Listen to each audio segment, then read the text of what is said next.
We are back on Morning Line. Thanks for joining us on this Monday. Davidson County Sheriff Daron Hall is with us, talking about during the break what might be a good option for the CJC down there. And wouldn't it be cool if, like Richard Branson with Virgin, decided to buy the CJC and renovate it as is into a luxury hotel with actual jail cells, and you could stay there and enjoy the jail experience with luxury amenities. You could still have the sliding doors that shut, and then maybe just have comfortable feather beds, but in the jail cell.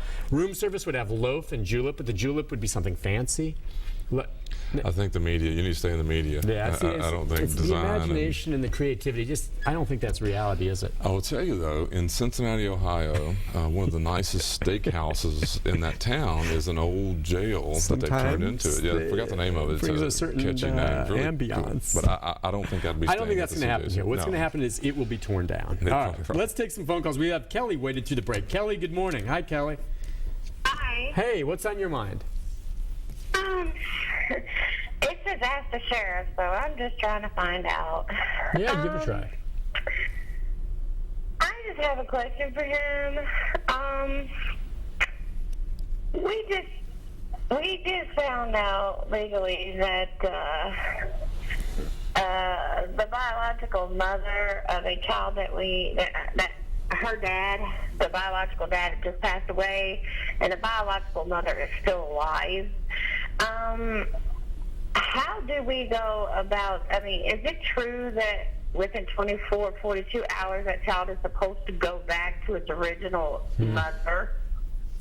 Wow, that's a tough one. And again, and what's the relationship to you, the child? The child is your... That child is that child that you were talking about is my sister's son. The sister's son, okay. And the biological father's passed away, and who has the child right now? Well, but the stepmother has the child, which they were going to a parenting plan, which was already through court and everything, but he had violated the whole time. He was changing phone numbers and addresses, and we tried to explain that. But your daughter was not. She was not in trouble with DCS for any abuse or anything. This was just a divorce, and they just. Okay, neither of us are lawyers. I know you guys. I thought maybe her question would go toward paternity, and you guys do the swabs sometimes to determine paternity, or they do in juvie.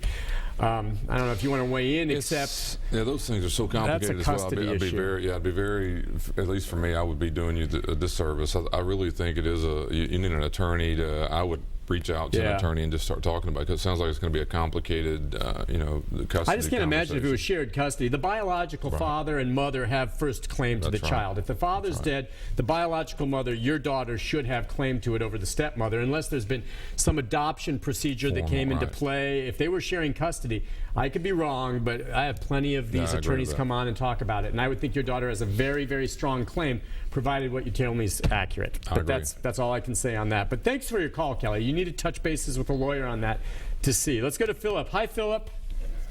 Hey, good morning, Nick. Good morning, Philip. Good to hear from you. What's up? And Sheriff. Hey, Philip, how are you? I've raised up to the sheriff a couple of times, having to pay to park for justice. So I'm very excited to hear that thing's going to be relocated. In your expectations, will people have to pay to park for justice? That's one question. And when you're moving to jail, would you also be moving the night court judge? Would the complete courthouse relocate? And what are the difficulties, if any, of transporting, like the jail moves, but the court doesn't? What are the difficulties with transportation of inmates, at risk there, anything like that? But that's kind of my point, and I'm hoping that maybe by me saying that people shouldn't have to pay to park for justice, it's got the ball rolling. I kind of doubt that I'm behind it.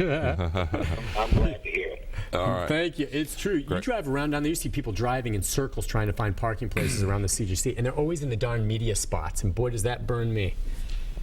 Well, there's media spots. There's 2 media spots in front of the building for the media, and we're down there covering stuff, and they just slide right in there and take our spots. Oh, you don't mind, do you? Well, one of these days, someone's going to take the spot that says Sheriff Hall. Of course, then you'd have them towed, wouldn't you? No. Remember, you're a public servant, all right? Yeah, I know You're exactly. an elected public servant. Yeah, and you can walk to the courthouse. I know, from here I can. Well, sometimes you got to lug the equipment. But parking for justice, I like that. No kidding. I think, but you know what? That's an important part of the conversation. But our employees who work 24/7 in and out of that facility also have to struggle with parking. And I really hate this subject. It's been around forever. That the employees, because we can't fix it downtown, and so they're always asking me. I promise you, in 25 years, I bet I've done 10 different projects of studying options. One was, we looked at buying a piece of land right over here, a little back by the riverfront that wasn't valuable for anything else, and fixing it up. And we've done that. We've approached Central Parking years ago about a project. We've done everything to try to come up with a way to remedy it for just our employees. But Philip's point is about the public in general having to come down and use the system.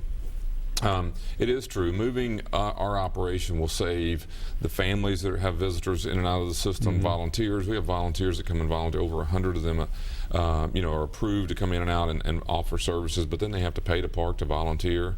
Our employees would get a raise, as they say, because they wouldn't have to pay to park. So that's all true, and it definitely would help the system that they're no longer having to pay and fight this downtown thing.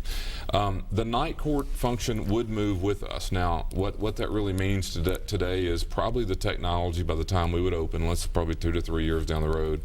I envision what happens there is that we have attorneys that are actually capable of going online in some Skype type of system and do their role via video, not having to physically relocate with us, but they clearly wouldn't stay in the CJC. But the night court function would go what I would call more automated. Is that affiliated with you or the police department? Is it more just part of the judicial system it's there? Judicial. It's okay, judicial. But that's where, again, night court, for folks who don't know, a lot of times right after an arrest is made, there has to be a bond set or, something right there on the spot, middle of the night. It's usually, are they night court referees or what? I don't know. Are they judges, I guess? They're commissioners or lawyers that are appointed. Right. They're appointed by the judges, and it's a critical part. A police officer in Nashville cannot put you in jail. Okay.